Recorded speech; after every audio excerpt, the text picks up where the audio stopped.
आज देखेंगे matric board परीक्षा 2022 के लिए सामाजिक विज्ञान के भूगोल सब्जेक्ट से कृषि यानी एग्रीकल्चर चैप्टर से एमसीक्यू टेस्ट को। और यह टेस्ट सीरीज जो है वो आपके एग्जाम के लिए काफ़ी रामबाण साबित होने वाला है, क्योंकि इसी सीरीज से सारे प्रश्न आपके एग्जाम में पूछे जाते हैं। इसलिए ध्यानपूर्वक इस टेस्ट सीरीज को लगाएं और कमेंट बॉक्स में अपना नंबर को, मार्क्स को शेयर करें। चलिए देखते हैं, आपके स्क्रीन पर दिख रहा होगा सबसे पहला प्रश्न कौन सा है। सामाजिक विज्ञान भूगोल सब्जेक्ट के कृषि चैप्टर से आपके स्क्रीन पर दिख रहा होगा, निम्नलिखित में से कौन रबी फसल है? धान, गेहूं, केला या चाय? सही जवाब होगा ऑप्शन बी, गेहूं। गेहूं आपका रबी फसल है। बाकी जो आपका है धान, केला, चाय, ये सारे आपका रबी फसल नहीं है, बल्कि खरीफ फसल है। फिर आपका जायद फसल है, इस तरह से हैं। धान आपका खरीफ फसल है, लेकिन यहाँ पर सिर्फ गेहूं जो है वो आपका रबी फसल है। अगर अन्य रबी फसल की बातें करें कि कौन कौन से प्रमुख रबी फसल हैं, तो उसके लिए आपको एक सेटिंग याद करना होगा जिसका नाम है चमरा आगे जो। ये आपका सेटिंग है रबी फसल का, जिसमें च का मतलब होगा चना, मा का मतलब मटर। ध्यान से सुनेंगे, याद रख लेंगे इसे, या कॉपी में अपना नोट कर लेंगे। कॉपी पेन लेकर बैठेंगे, जो आपको नहीं आता है उसे कॉपी में जरूर नोट करेंगे। रा का मतलब होगा राई यानी सरसों, राई या सरसों। फिर आ का मतलब होगा आलू, गे का मतलब गेहूं और जो का मतलब जौ। सुन करके भी लिख सकते हैं।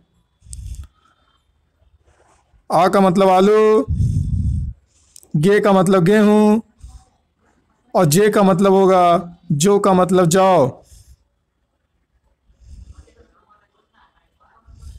जो का मतलब जौ। तो ये सारे आपका रबी फसल हैं। इसे आप ध्यान से देखेंगे, याद कर लेंगे, या फिर अपने कॉपी में नोट कर लेंगे, कॉपी पेन लेकर बैठेंगे। चलिए आगे बढ़ते हैं प्रश्न नंबर 2 की तरफ। आपका पूछेगा निम्नलिखित में से कौन व्यावसायिक फसल नहीं है? कौन व्यावसायिक फसल नहीं है? गन्ना, जूट, तंबाकू या गेहूं? सही जवाब होगा ऑप्शन डी, गेहूं। ये आपका व्यावसायिक फसल नहीं है। बाकी आपका गन्ना, जूट, तंबाकू ये आपका व्यावसायिक फसल है। प्रश्न नंबर 3, रबी की फसल किन महीनों में बोई जाती है? मार्च अप्रैल या जून जुलाई या अक्टूबर नवंबर या जनवरी फरवरी? सही जवाब होगा ऑप्शन सी, अक्टूबर नवंबर। रबी का फसल जो है वो अक्टूबर नवंबर के महीने में बोया जाता है। इसी टाइम में आपका खरीफ फसल की कटाई की जाती है। खरीफ फसल की कटाई आपका इस महीने में होता है और इसी महीने में रबी फसल का बुआई हो जाता है। अगर पूछे खरीफ फसल की बुआई कब की जाती है, तो बताइएगा जुलाई अगस्त।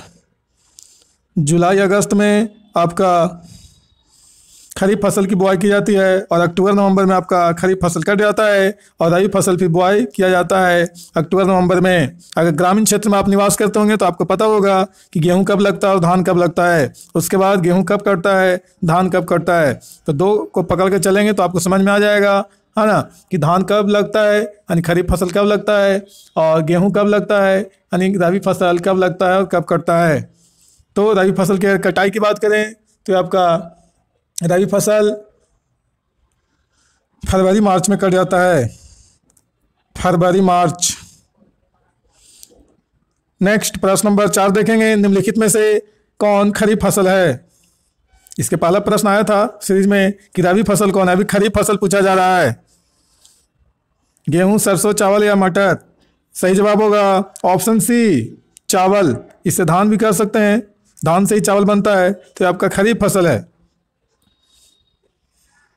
अगर अन्य खरीफ फसल की बातें करें तो इसके लिए आपका वीडियो बना हुआ है। आप कृषि से संबंधित वीडियो पर जाएंगे प्लेलिस्ट में, ज्योग्राफी क्लास लेक्चर का वीडियो में, तो आपको मिल जाएगा खरीफ फसल, रबी फसल और जायद फसल। ये सभी फसलों का आपको सेटिंग के साथ आपको लेक्चर क्लास मिल जाएगा, तो वहाँ जाकर के आप देख सकते हैं। हालांकि इसका ट्रिक जो है, इसका ट्रिक है अतीत युग में मक्का चबाबू जी। अगर चबा चबा कर ना खाए मुझे तो पेट गलतो जी। इस तरह से आपका सेटिंग के साथ लेक्चर वीडियो आपका बना हुआ है। तो वहां पर जाकर के आप देख सकते हैं। प्रश्न नंबर 5 देखेंगे, दाल किस पौष्टिक अंश का स्रोत है? कार्बोहाइड्रेट, प्रोटीन, विटामिन या वसा? सही जवाब होगा option B, protein. Carbohydrate, protein का आपका स्रोत है। दाल के सेवन करने से आपका प्रोटीन प्रचुर मात्रा में दाल में पाया जाता है, इसलिए आपको उपलब्ध होता है दाल, तो आप जरूर खाएं क्योंकि उससे प्रोटीन आपका मिलेगा। और सबसे अधिक अगर दाल में बातें करें तो मसूर का दाल से आपका प्रोटीन सबसे ज़्यादा मिलता है। अगर सबसे ज़्यादा प्रोटीन की बात करें तो आपका सोयाबीन से मिलता है। सोयाबीन से सबसे अधिक प्रचुर मात्रा में आपको प्रोटीन मिलता है। इसके अलावा प्रोटीन के अन्य भी स्रोत हैं, मसूर, सोयाबीन और दाल, अन्य दाल भी हो जाएगा मसूर के अलावा। इसके अलावा दूध है, अंडा है, मांस है, ये सारे आपका प्रोटीन के स्रोत है। रोटी भी आप खाते हैं तो इसमें भी आपका प्रोटीन मिलता है। चलिए नेक्स्ट प्रश्न नंबर 6 देखते हैं, निम्नलिखित में से किस राज्य में वन का सबसे अधिक विस्तार है? सबसे अधिक विस्तार वन का किस राज्य में है? केरल, कर्नाटक, मध्य प्रदेश या उत्तर प्रदेश? सही जवाब होगा ऑप्शन सी, मध्य प्रदेश। मध्य प्रदेश में वन सबसे अधिक फैला हुआ है। वन आच्छादित राज्यों में अगर देखा जाए तो सबसे अधिक वन आच्छादित जो राज्य है वो आपका मध्य प्रदेश ही है, मध्य प्रदेश। आप लोग कमेंट करके बताइए, कमेंट बॉक्स में आप लोग के लिए प्रश्न छोड़ रहे हैं कि 1% के मामले में प्रथम स्थान पर कौन सा राज्य है? भारत का कौन सा राज्य 1% के मामले में आपका अग्रणी है, यानी प्रथम स्थान रखता है? आप लोग कमेंट करके बताएं। नेक्स्ट प्रश्न नंबर 7, चाय किस प्रकार की कृषि फसल है? चाय किस प्रकार की कृषि फसल है? रोपण, निर्वहन, दुग्ध या रबी? सही जवाब होगा ऑप्शन ए, रोपण। चाय जो है आपका रोपण फसल है, इसे रोपा जाता है। जिस तरह से आप धान रोपते हैं, मिर्ची रोपते हैं, इसी प्रकार से आपका चाय भी आपका रोपण फसल है। नेक्स्ट प्रश्न नंबर 8 देखेंगे, अरेबिका और रोबस्टा किस फसल के प्रकार हैं? अरेबिका और रोबस्टा, गन्ना, तंबाकू, कहवा या गेहूं? सही जवाब होगा ऑप्शन सी, कहवा। अरेबिका और रोबस्टा एक कहवा का प्रकार है, यानी कहवा का किस्म है। कहवा को कॉफ़ी भी कहा जाता है, कॉफ़ी। और कॉफ़ी का जो बीज होता है उसी बीज को भून करके पीस करके पाउडर तैयार किया जाता है और मार्केट में बेचा जाता है, तो वही आपका कॉफ़ी होता है जो हम लोग बना करके दूध के साथ पीते हैं। तो ये आपका कॉफ़ी रहा जो आपका कॉफ़ी के बीज से बनाया जाता है पाउडर। तो यहाँ पे अरेबिका और रोबस्टा की बात कर रहा था, तो अच्छे किस्म का ये आपका कॉफ़ी है, अरेबिका और रोबस्टा। अगर नहीं याद होता है तो ऐसे याद रखें कि अरे बिका, बोलते हैं कि बिक रहा है सामान या नहीं बिक रहा है, तो बोलिए या पूछिए अरे बिका, क्या बिका? कॉफ़ी। अरे बिका रोबस्टा कि नहीं बिका रोबस्टा?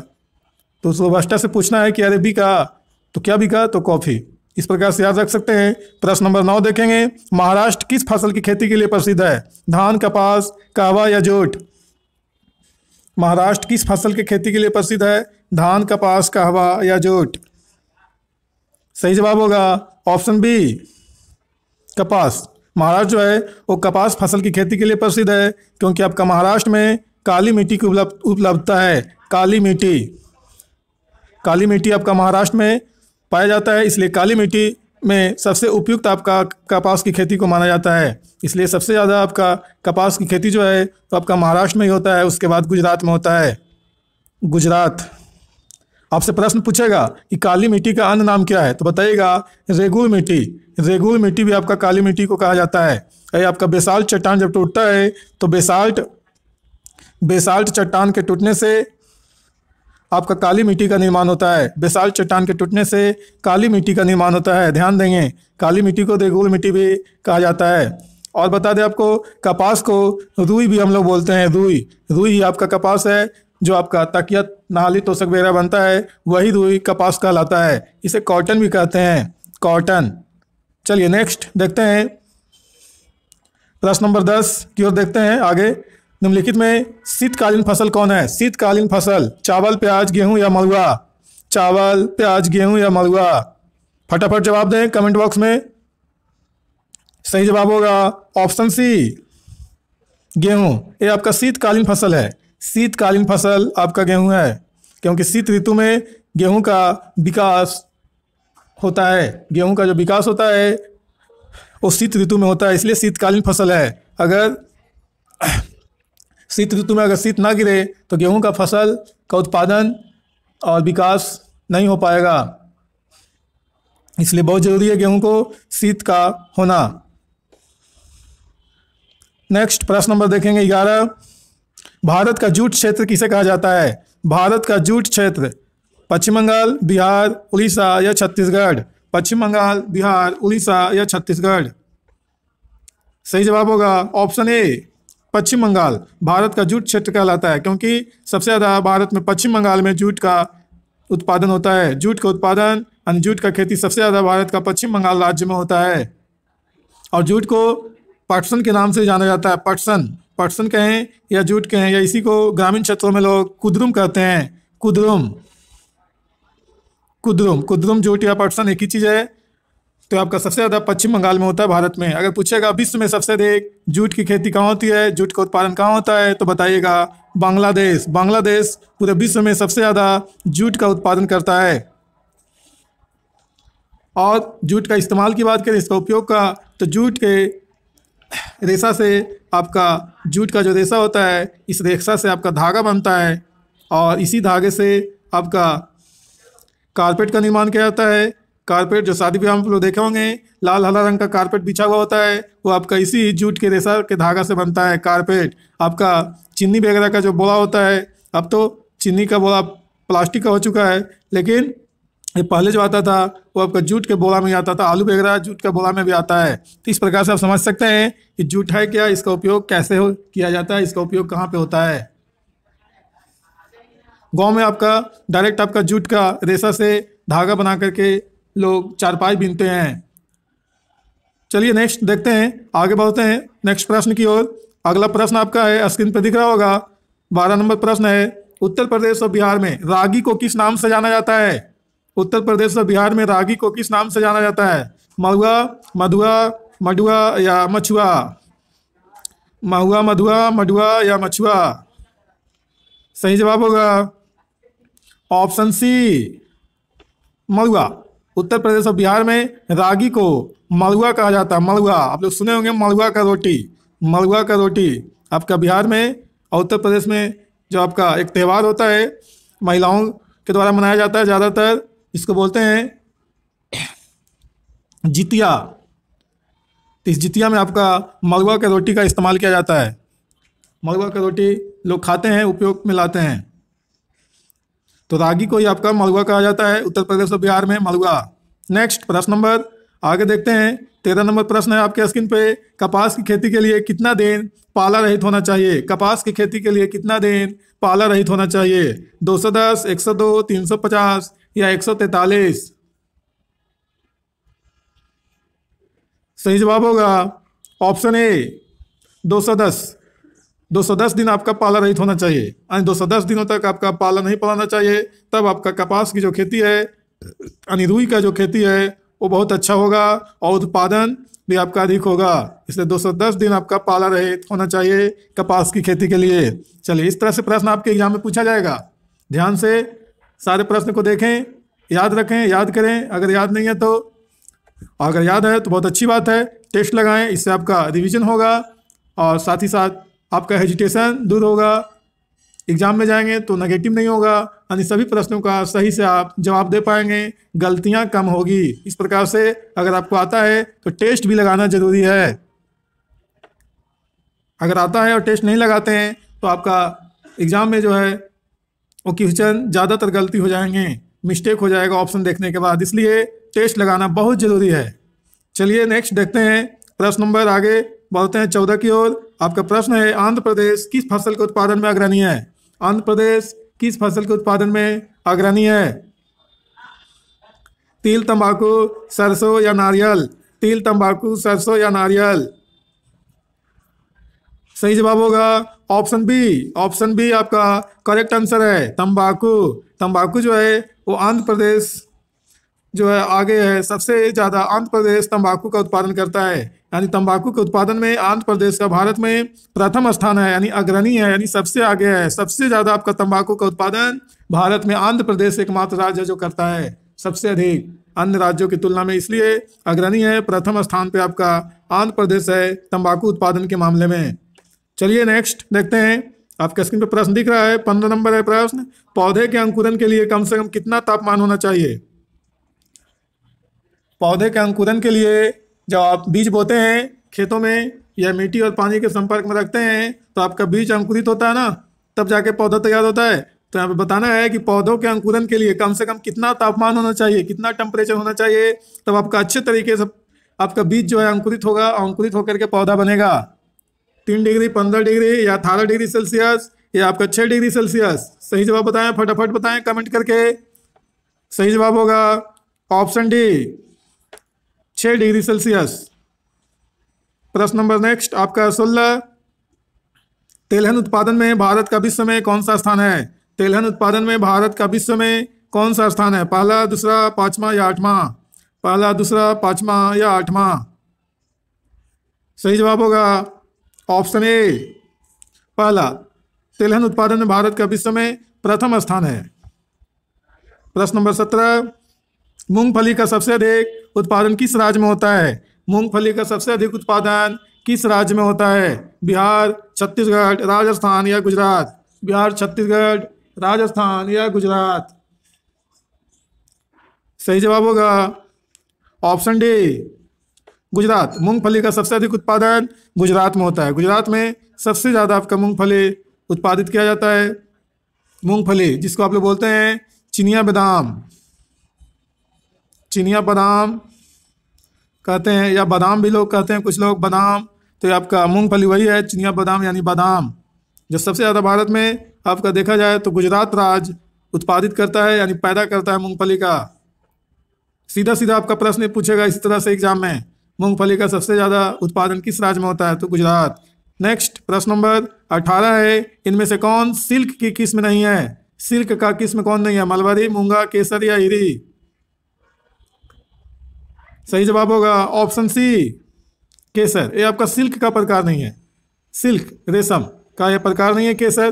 केसर एक अलग फसल है, बहुत महंगा आपका मिलता है केसर। और बता दें कि मलबरी जो है मूंगा है, और आपका ईरी टसर, एक टसर होता है टसर। तो ये सारे जो है मलबरी, मूंगा, ईरी, टसर, ये सारे आपका सिल्क के प्रकार हैं, सिल्क के प्रकार है, लेकिन केसर आपका सिल्क का प्रकार नहीं है।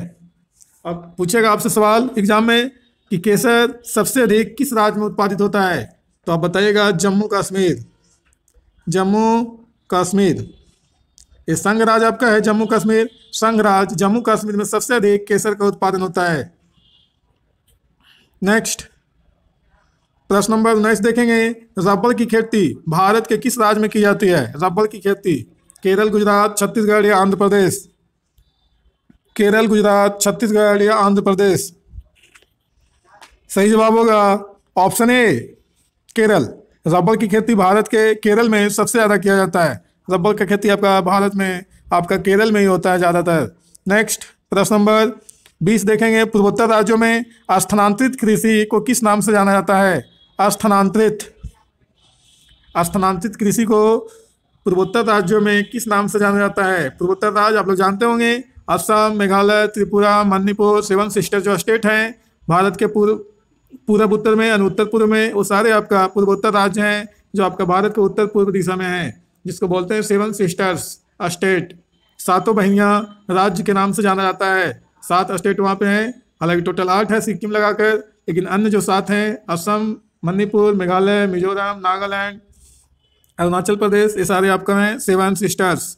तो बताना है स्थानांतरित कृषि को क्या कहा जाता है पूर्वोत्तर राज्यों में? सही जवाब होगा ऑप्शन बी, झूम। झूम कृषि के नाम से जाना जाता है स्थानांतरित कृषि को पूर्वोत्तर राज्यों में। प्रश्न नंबर 21। भारत में शुद्ध बोई गई भूमि कितना हेक्टेयर है? भारत में शुद्ध बोई गई भूमि कितना हेक्टेयर है? 5 करोड़, 14 करोड़, 14 लाख या 25 करोड़? सही जवाब होगा ऑप्शन सी, 14 करोड़।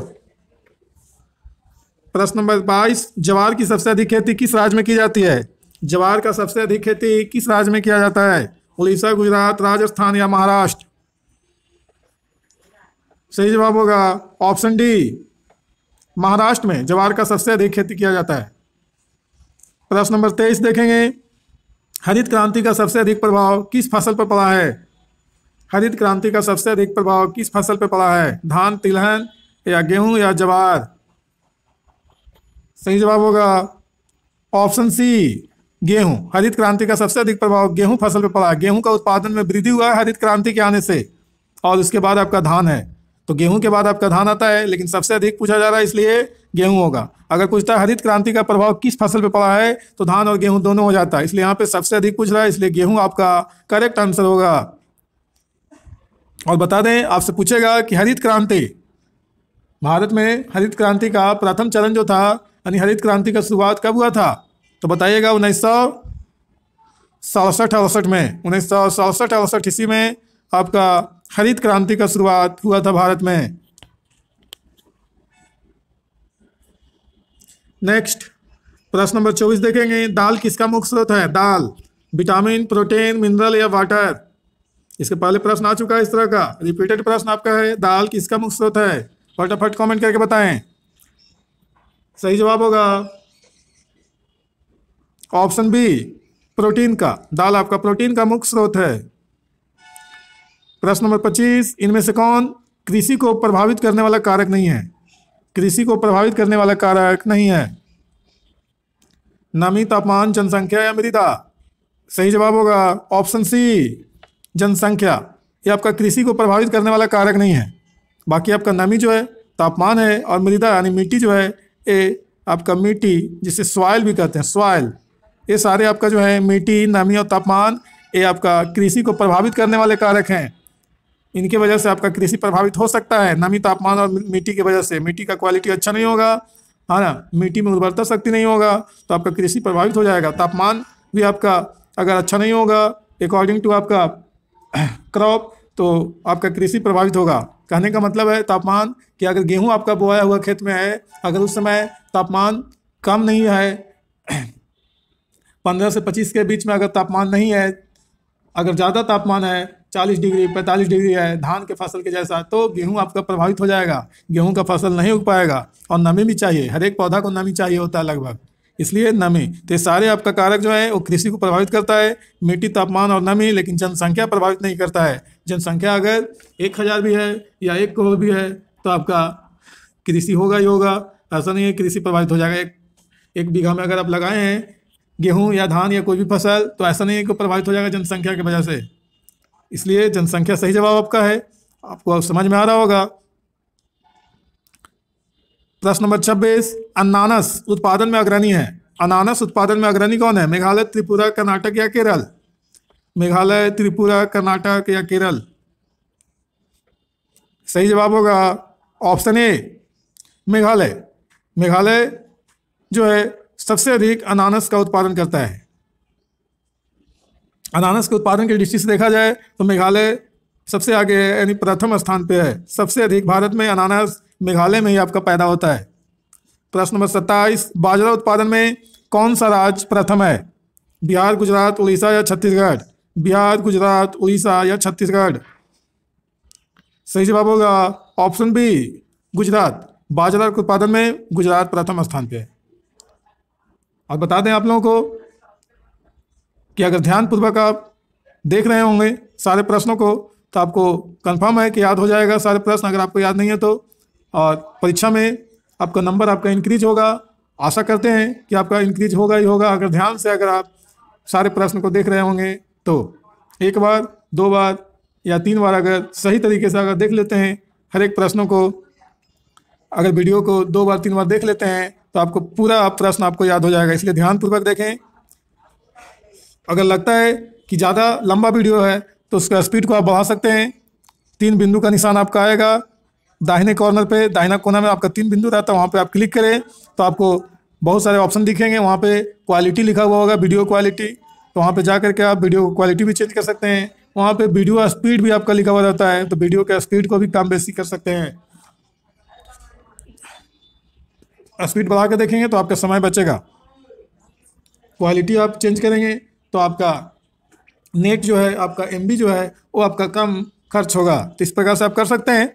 और बता देते हैं आप लोगों को कि चैनल पर जो नए होंगे वो चैनल को सब्सक्राइब कर लेंगे, बेल आइकन को दबा लेंगे, और लाइक तो बनता है, लाइक ज़रूर करेंगे, और अपने चाहने वालों के साथ, दोस्तों के साथ ज़्यादा से ज़्यादा शेयर करेंगे, ताकि इस तरह का और भी वीडियो बनाते रहेंगे, और भी क्लास एमसीक्यू टेस्ट का मिलते रहेगा, और मेरा भी मनोबल बढ़ेगा। जब आप वीडियो को शेयर करेंगे तो मेरा मनोबल बढ़ेगा, और भी इसी तरह तरह के वीडियो उपलब्ध कराते रहेंगे। चलिए देखते हैं प्रश्न नंबर 28, इनमें से कौन निर्वहन कृषि की उपज नहीं है? निर्वहन कृषि की उपज कौन नहीं है? धान, गेहूं, गन्ना या ज्वार बाजरा? सही जवाब होगा ऑप्शन सी, गन्ना। ये निर्वहन कृषि का उपज नहीं है।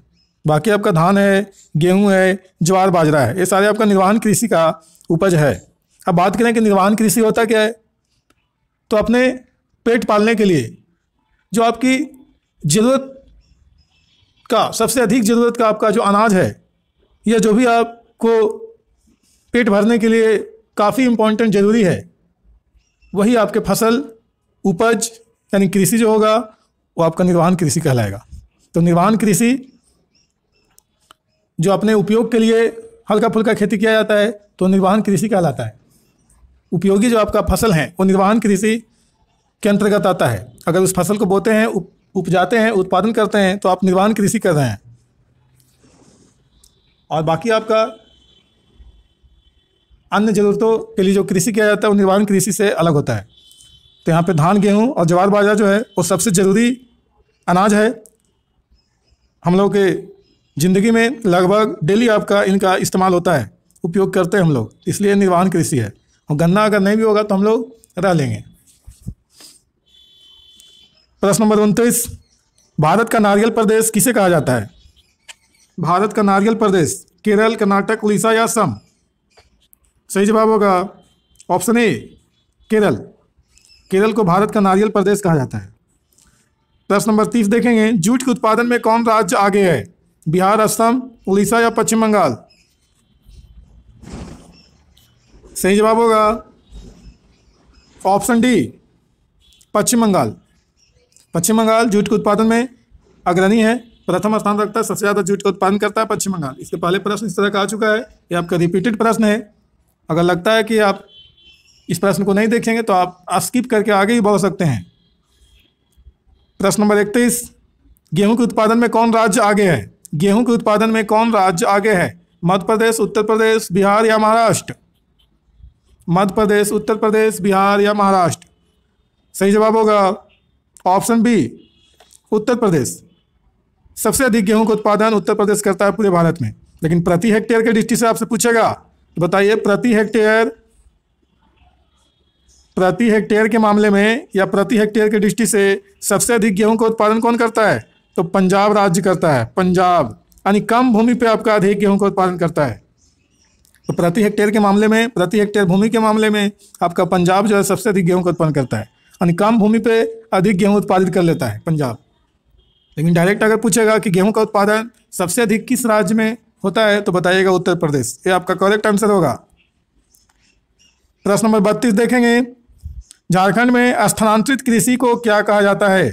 स्थानांतरित कृषि आप लोग समझते होंगे। स्थानांतरित कृषि कि आज यहाँ खेती कर रहे हैं, कल वहाँ कर रहे हैं, परसों वहाँ कर रहे हैं, यानी जंगलों की कटाई करके, बंजर भूमि को साफ करके अगर आप कृषि करते हैं और उस भूमि का उत्पादन क्षमता जो है, उर्वरा शक्ति अगर कमजोर पड़ जाता है तो फिर अगर स्थान आप चेंज कर लेते हैं, दूसरी जगह पे फिर इसी तरह की प्रक्रिया अपनाते हैं तो आपका स्थानांतरित कृषि कहलाता है, जिसको झूम कृषि भी कहते हैं पूर्वोत्तर राज्यों में। तो यहाँ पे पूछा जा रहा है कि झारखंड में स्थानांतरित कृषि को किस नाम से जाना जाता है?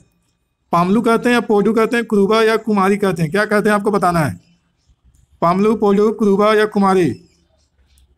सही जवाब होगा ऑप्शन सी, कुरुबा।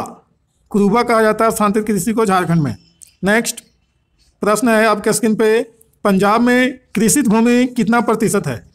पंजाब में कृषित भूमि कितना प्रतिशत है? 33, 84, 48 या 14? सही जवाब होगा ऑप्शन बी, 84%। 84% भूमि पे आपका कृषि किया जाता है पंजाब में। तो कृषित भूमि आपका 84% है पंजाब में। प्रश्न नंबर नेक्स्ट आपका है, दक्षिण भारत का सर्वाधिक गन्ना उत्पादक राज्य कौन है? दक्षिण भारत का सर्वाधिक गन्ना उत्पादक राज्य महाराष्ट्र, कर्नाटक, केरल या तमिलनाडु? सही जवाब होगा ऑप्शन ए महाराष्ट्र। दक्षिण भारत का महाराष्ट्र जो राज्य है वो गन्ना का उत्पादन में प्रथम स्थान रखता है, यानी सबसे ज़्यादा गन्ना का उत्पादन महाराष्ट्र करता है पूरे दक्षिण भारत में। आप जान ही रहे हैं कि उत्तर भारत में आपका गन्ना और चीनी दोनों अभी 2020-21 के आंकड़ा के अनुसार उत्तर प्रदेश सबसे ज़्यादा आपका गन्ना का उत्पादन और चीनी का उत्पादन कर रहा है और सेकंड नंबर पर आपका महाराष्ट्र है। लेकिन दक्षिण भारत में अगर स्पेशल पूछा जा रहा है तो महाराष्ट्र आपका आगे है दक्षिण भारत में केवल। चलिए नेक्स्ट देखते हैं, प्रश्न नंबर 35 है, गन्ना अनुसंधानशाला किस शहर में है? सलेम, हासन, कोयम्बटूर या कन्याकुमारी? गन्ना अनुसंधानशाला सही जवाब होगा ऑप्शन सी कोयम्बटूर। गन्ना अनुसंधानशाला कोयम्बटूर में है। आप कहेंगे कोयम्बटूर कहाँ है तो आप बताइएगा तमिलनाडु। तमिलनाडु में आपका कोयम्बटूर है। प्रश्न ऐसे भी पूछ सकता है कि गन्ना अनुसंधानशाला कोयम्बटूर किस राज्य में है, ऑप्शन दे देगा तो याद रखेंगे तमिलनाडु, कोयम्बटूर तमिलनाडु में है। नेक्स्ट, निम्नलिखित में कौन खरीफ की फसल नहीं है? खरीफ का फसल कौन नहीं है? रबी को चुन लीजिएगा तो आपका जवाब हो जाएगा धान, गेहूं, मूंगफली या कपास। सही जवाब होगा ऑप्शन बी गेहूं। ये आपका खरीफ का फसल नहीं है, ये तो आपका रबी का फसल है गेहूं। यही आपका जवाब हो गया, करेक्ट आंसर है।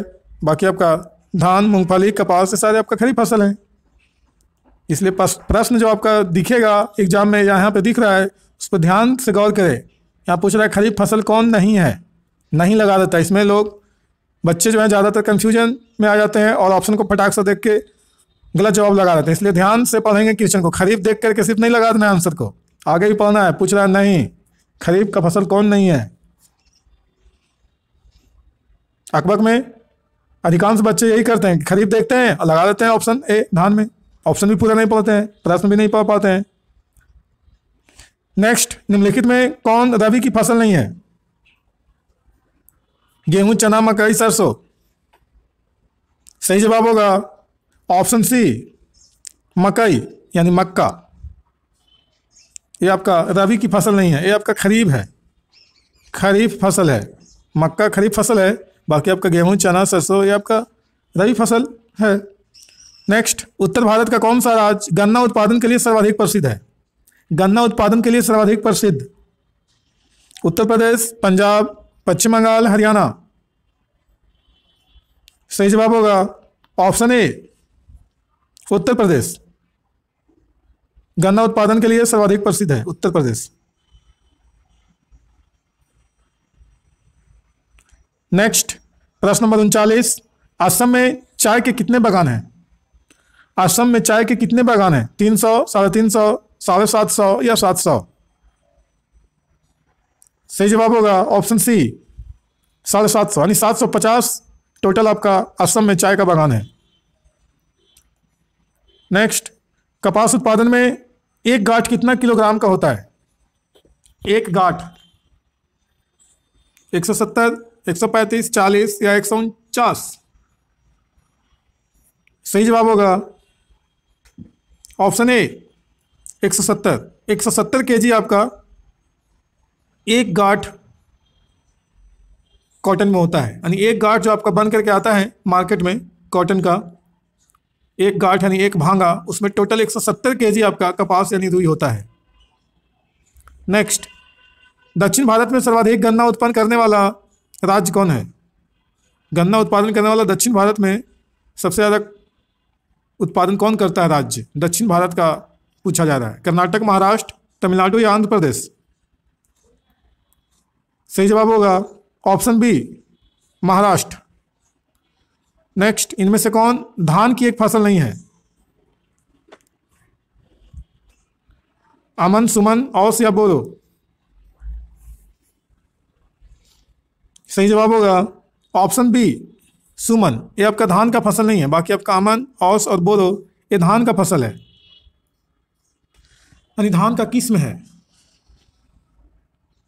आप लोग सुने होंगे ग्रामीण क्षेत्रों में कि मंसूरिया धान है, तो ये आपका बौस धान है, ये अमन धान है, ये औस धान है, ये बोरो धान है। इस तरह से आप लोग सुनने को मिलता होगा आप लोगों को। धान गेहूं यानी हर एक फसल में फसलों का अलग अलग किस्म होता है। इसके पहले प्रश्न इस तरह का आ चुका है ना, कॉफी के लिए क्या अरेबिका और रोबास्टा किस फसल का किस्म है, तो कॉफी का था। उसी प्रकार से धान का ये आपका यहाँ पे पूछा गया है। अमन, औस और बोरो जो है ये धान के फसल का किस्म है। इसी प्रकार से अनेक फसलों का किस्म होता है।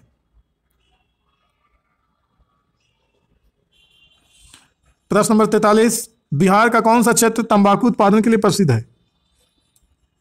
तंबाकू उत्पादन के लिए प्रसिद्ध बिहार का क्षेत्र कौन सा है? पूर्णिया, बक्सर, समस्तीपुर या बाढ़? सही जवाब होगा ऑप्शन सी, समस्तीपुर। समस्तीपुर धान के उत्पादन के लिए प्रसिद्ध आपका है। समस्तीपुर में आपका तंबाकू का उत्पादन सर्वाधिक होता है पूरे बिहार में। प्रश्न नंबर 44 है, गन्ना की केंद्रीय अनुसंधानशाला कहाँ स्थापित है? या फिर ऐसे पूछ सकता है आपसे कि केंद्रीय गन्ना अनुसंधानशाला कहाँ है? बेतिया, लखनऊ, कानपुर या भोपाल? सही जवाब होगा ऑप्शन बी, लखनऊ, उत्तर प्रदेश। उत्तर प्रदेश, उत्तर प्रदेश के लखनऊ में आपका गन्ना केंद्रीय अनुसंधानशाला है या केंद्रीय गन्ना अनुसंधानशाला है। नेक्स्ट, चावल के उत्पादन में कौन राज्य प्रथम है? बिहार, मध्य प्रदेश, उत्तर प्रदेश या पश्चिम बंगाल? चावल या धान भी पूछा जा सकता है क्योंकि धान से तो चावल बनता है।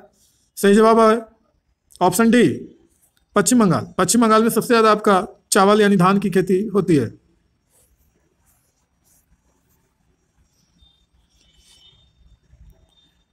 नेक्स्ट, ग्रीष्मकालीन पर्याप्त वर्षा किस फसल की खेती के लिए उपयुक्त है? ग्रीष्मकालीन पर्याप्त वर्षा किस फसल की खेती के लिए उपयुक्त है? चना, धान, गेहूं या कपास? सही जवाब होगा ऑप्शन बी, धान। ग्रीष्मकालीन वर्षा होना बहुत जरूरी है धान के फसल के लिए, तभी आपका धान का फसल जो है वो हो पाएगा सही तरीके से, अच्छा उत्पादन हो पाएगा। नेक्स्ट, पंजाब किस फसल का सर्व प्रमुख उत्पादक है? बाजरा, धान, चाय या गेहूं? सही जवाब होगा ऑप्शन डी, गेहूं। पंजाब जो है वो गेहूं के सर्व प्रमुख उत्पादक है, यानी गेहूं का उत्पादन अच्छा खासा पंजाब में हो जाता है। नेक्स्ट, इनमें से कौन राज्य चाय का प्रमुख उत्पादक है? झारखंड, महाराष्ट्र, असम या पश्चिम बंगाल? सही जवाब होगा option C, Assam. Assam is correct answer, यानी चाय का प्रमुख उत्पादक आपका राज्य असम है। नेक्स्ट, भारत की कितनी आबादी कृषि कार्यों से जुड़ी है? 1/3, 2/3, 1/4 या 1/5? सही जवाब होगा ऑप्शन बी, ये आपका करेक्ट आंसर है ऑप्शन बी, 2/3, यानी 2/3 आबादी जो है, 2/3 जनसंख्या जो है भारत का वो कृषि कार्य में लगे हुए हैं, और कृषि कहें या कृषि से संबंधित कार्यों में आपका लगे हुए हैं, जिसे 100% है। तो इसका 2/3 आप निकाल सकते हैं, लगभग 33 बार में कटेगा। 33 दूना गुना करेंगे तो लगभग 66% आपका आंसर होगा। तो लगभग 66% आपका, 66 से 70% जो लोग हैं वो आपका कृषि तथा कृषि से संबंधित कार्यों में संलग्न हैं, लगे हुए हैं। नेक्स्ट, शस्य गहनता को प्रभावित करने वाला कारक नहीं है? सिंचाई, यांत्रिकरण, जनसंख्या, कीटनाशक? सही जवाब होगा ऑप्शन सी, जनसंख्या। ये शस्य गहनता को प्रभावित नहीं करता है, शस्य गहनता को प्रभावित नहीं कर सकता है कभी भी जनसंख्या, इसलिए आपका कारक नहीं है जनसंख्या। नहीं, सही जवाब आपका जनसंख्या है, करेक्ट आंसर। बाकी आपका सिंचाई, यंत्रीकरण, कीटनाशक ये सारे अगर नहीं होगा आपके पास तो आपकी शस्य गहनता को प्रभावित करेगा, यानी आप जो कृषि कर रहे हैं, खेती जो आप कर रहे हैं, वो आपका लगाए गए फसल काफ़ी प्रभावित होगा और अच्छा उत्पादन नहीं हो पाएगा। अगर अच्छा उत्पादन करना है अच्छा खासा, तो सिंचाई, यंत्रीकरण और कीटनाशक का भूमिका अहम होगा। नेक्स्ट, वर्षा ऋतु की फसल को क्या कहा जाता है? रबी, खरीफ, जायद या अगहनी? वर्षा ऋतु की फसल को क्या कहा जाता है? सही जवाब होगा option B, option B is correct answer, खरीफ। वर्षा ऋतु की फसल है, वर्षा ऋतु में आपका खरीफ फसल ज़्यादातर बोए जाते हैं। और एक मक्का आपका है हालांकि ये मक्का जो है वो खरीफ फसल के अंतर्गत आता है, लेकिन अपवाद में आपका है हर एक मौसम में लगभग मक्का की खेती हो जाती है।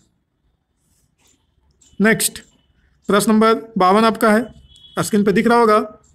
मूंगफली का सबसे बड़ा उत्पादक राज्य कौन है? ये आपका रिपीटेड प्रश्न है, इसके पहले आ चुका है। जल्दी से आप कमेंट करके कमेंट बॉक्स में बताएं इसका जवाब क्या होगा। बिहार, महाराष्ट्र, गुजरात या कर्नाटक? सही जवाब होगा ऑप्शन सी, गुजरात। गुजरात जो है वो सबसे अधिक मूंगफली का उत्पादन करता है। प्रश्न को रिपीट करने से यह पता चलता है हमको कि आप कितना सीख रहे हैं, आपको कितना याद हो रहा है या नहीं हो रहा है, तुरंत पता चल जाता है। जब प्रश्न को रिपीट करते हैं, आपसे पूछते हैं आपका ध्यान कहाँ है, आप सही से ध्यानपूर्वक देख रहे हैं या नहीं देख रहे हैं। तो कमेंट जब करेंगे, रिपीटेड प्रश्न का जवाब देंगे सही सही, तब समझेंगे कि आप ध्यानपूर्वक टेस्ट सीरीज को लगा रहे हैं। नेक्स्ट, धान की खेती के अंतर्गत सर्वाधिक भूमि किस राज्य में है? धान की खेती के लिए सर्वाधिक भूमि किस राज्य में है? पंजाब, पश्चिम बंगाल, बिहार या केरल?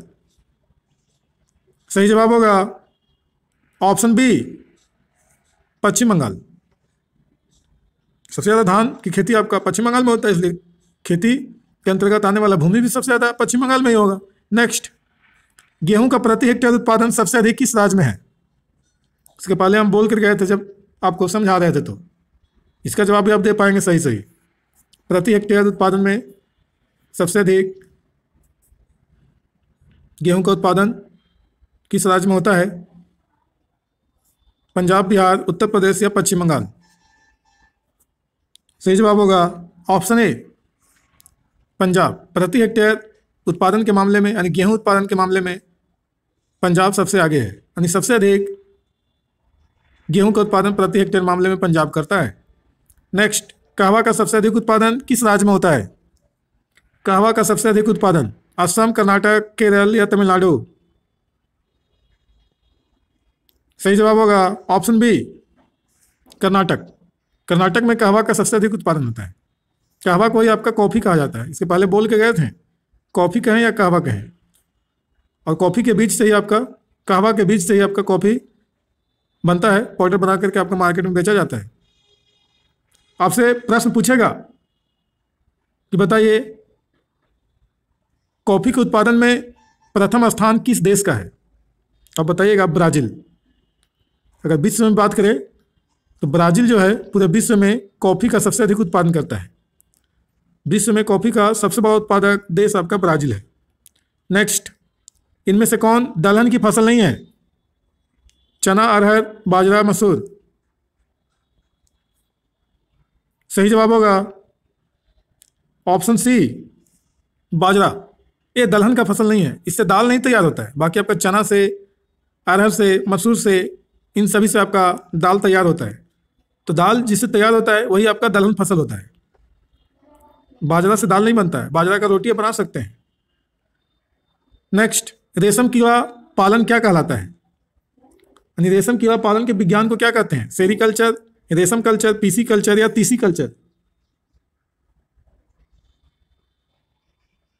सही जवाब होगा ऑप्शन ए, सेरीकल्चर।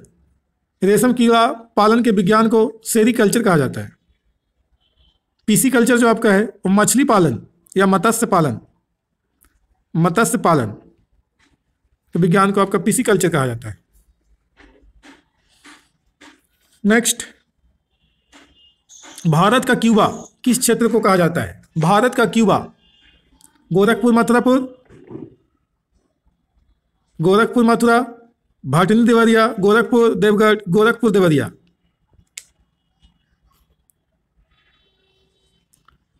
सही जवाब होगा ऑप्शन डी, गोरखपुर देवरिया। ये आपका उत्तर प्रदेश में है। तो उत्तर प्रदेश का ये आपका क्षेत्र है गोरखपुर देवरिया, जिसे आपका भारत का क्यूबा के नाम से जाना जाता है, गोरखपुर देवरिया को। गन्ना पेटी आपका है, गोरखपुर देवरिया जो है वो गन्ना पेटी है। गन्ना का खेती सबसे ज़्यादा आपका उत्तर प्रदेश में गोरखपुर देवरिया क्षेत्र में होता है, इसलिए भारत का क्यूबा कहलाता है। अगर पूरी दुनिया में बातें करें तो क्यूबा में आपका गन्ना का खेती सबसे अधिक होता है। नेक्स्ट 59 नंबर प्रश्न है, निम्नलिखित में से किस स्थान की चाय को सर्वोत्तम चाय माना जाता है? जलपाईगुड़ी, दार्जिलिंग, तवांग या माउंट आबू? माउंट आबू। सही जवाब होगा ऑप्शन बी, दार्जिलिंग। दार्जिलिंग आपका पश्चिम बंगाल में है, पश्चिम बंगाल। तो पश्चिम बंगाल का यानी पश्चिम बंगाल के दार्जिलिंग का जो आपका चाय है वो सर्वोत्तम माना जाता है, सर्वोत्तम किस्म का चाय माना जाता है। नेक्स्ट, हालांकि भारत के असम राज्य में सबसे अधिक चाय की खेती होती है, सबसे अधिक चाय का उत्पादन असम राज्य करता है, लेकिन अच्छी क्वालिटी की बात की जा रही है तो दार्जिलिंग की चाय सर्वोत्तम किस्म का होता है। नेक्स्ट, भारत की अर्थव्यवस्था का मुख्य आधार क्या है? कृषि, उद्योग, खनिज उत्पादन या अंतर्राष्ट्रीय बाजार, अंतर्राष्ट्रीय व्यापार? भारत की अर्थव्यवस्था का मुख्य आधार बताना है। सही जवाब होगा ऑप्शन ए, कृषि। भारत की अर्थव्यवस्था का मुख्य आपका आधार है, यानी भारत की अर्थव्यवस्था का कहें तो रीढ़ है, रीढ़। इसके बगैर आपका भारत का अर्थव्यवस्था नहीं चल पाएगा, भारत की अर्थव्यवस्था चरमरा जाएगी, डगमगाते रहेगी, यानी भारत की अर्थव्यवस्था का पहिया नहीं हिलने वाला है, पहिया जाम हो जाएगी। इसलिए आपका कृषि आपका मुख्य आधार है भारतीय अर्थव्यवस्था का, इसी पे आपका भारतीय अर्थव्यवस्था टिका हुआ है। अगर कृषि अगर अच्छा खासा नहीं हुआ, अच्छे मौसम जलवायु नहीं होने की वजह से, तो भारत की अर्थव्यवस्था चरमरा जाती है, क्योंकि सबसे अधिक आपका जनसंख्या जो है, अभी बताया ही थे, 2/3 आबादी जो है कृषि कार्यों में लगे हुए हैं। नेक्स्ट, देश में चावल का प्रति हेक्टेयर उत्पादन लगभग कितना है? 1500 किलोग्राम, 1950 किलोग्राम, 3500 किलोग्राम या 500 किलोग्राम? सही जवाब होगा ऑप्शन बी, 1990 किलोग्राम प्रति हेक्टेयर उत्पादन है आपका लगभग भारत में चावल का। नेक्स्ट, गेहूं का प्रति हेक्टेयर उत्पादन भारत में कितना है? 2100 केजी, 2750 केजी, 2755 केजी या 2995 केजी? सही जवाब होगा ऑप्शन सी, 2750 किलोग्राम आपका प्रति हेक्टेयर भारत में गेहूं का उत्पादन है। नेक्स्ट, धान की खेती के लिए वर्षा की मात्रा कितनी उपयुक्त है? 100 से 110 सेंटीमीटर, 50 से 100 सेंटीमीटर, 100 से 150 सेंटीमीटर या 100 से 200 सेंटीमीटर? सही जवाब होगा ऑप्शन डी, 100 से 200 सेंटीमीटर वर्षा की मात्रा होनी चाहिए, तब आपका धान का खेती अच्छे तरीके से हो पाएगा, धान का उपज अच्छा होगा, और नहीं तो धान का उत्पादन घट जाएगी, धान अच्छा खासा उत्पादित नहीं होगा, ज़्यादातर धानें आपका खखरी हो जाएगी। इसलिए बारिश होना जरूरी है, और नहीं तो फिर पटवन करें डीजल मोटर से। लेकिन जब बारिश ही नहीं होगी तो आपका भूमि के अंदर का जो जल स्तर है वो भी आपका नीचे चला जाएगा, तो आप पटवन भी नहीं कर पाएंगे। इसलिए वर्षा जरूरी है, 100 से 200 सेंटीमीटर होना चाहिए। नेक्स्ट, कपास उत्पादन के लिए उपयुक्त मिट्टी कौन सी है? लाल मिट्टी, काली मिट्टी, पीली मिट्टी या भूरी मिट्टी? ध्यान से अगर सीरीज को देख रहे होंगे तो इसका भी आप जवाब दे पाएंगे सही सही। फटाफट जवाब दें कमेंट बॉक्स में। कपास उत्पादन के लिए उपयुक्त मिट्टी कौन सी है? सही जवाब होगा ऑप्शन बी, काली मिट्टी। इसे ही आपका रेगुलर मिट्टी तो कहा जाता है, रेगुलर मिट्टी तो आपका कपास उत्पादन के लिए उपयुक्त है, कपास को ही रुई कहा जाता है। नेक्स्ट, धान का वार्षिक उत्पादन देश में कितना है? 9 crore ton, 29 crore ton, 3 crore ton या 13 करोड़ टन? सही जवाब होगा ऑप्शन ए, 9 करोड़ टन आपका वार्षिक उत्पादन है भारत में धान का। नेक्स्ट, गन्ना की खेती के लिए कितना तापमान आदर्श माना जाता है? 18 से 21 डिग्री सेल्सियस, 21 से 27 डिग्री सेल्सियस, 27 से 30 डिग्री सेल्सियस या 31 से 35 डिग्री सेल्सियस? सही जवाब होगा option B, option B is correct answer. 21 से 27 डिग्री टेम्परेचर आपका होना चाहिए गन्ना की खेती के लिए। नेक्स्ट, देश में कपास का वार्षिक उत्पादन कितनी गांठ है? 130 लाख, 246 लाख, 75 लाख या 185 लाख? सही जवाब होगा ऑप्शन डी, 185 लाख। भारत में कपास का वार्षिक उत्पादन है 185 लाख गांठ आपका तैयार होता है, हर एक साल उत्पादित होता है भारत में। अब बताइए था आपको कि एक गांठ में 170 किलोग्राम आपका कपास यानी रुई होता है। कॉफ़ी के पौधे की ऊंचाई कितनी होती है? 2 से 4 मीटर, 3 से 6 मीटर, 6 से 8 मीटर या 8 से 10 मीटर?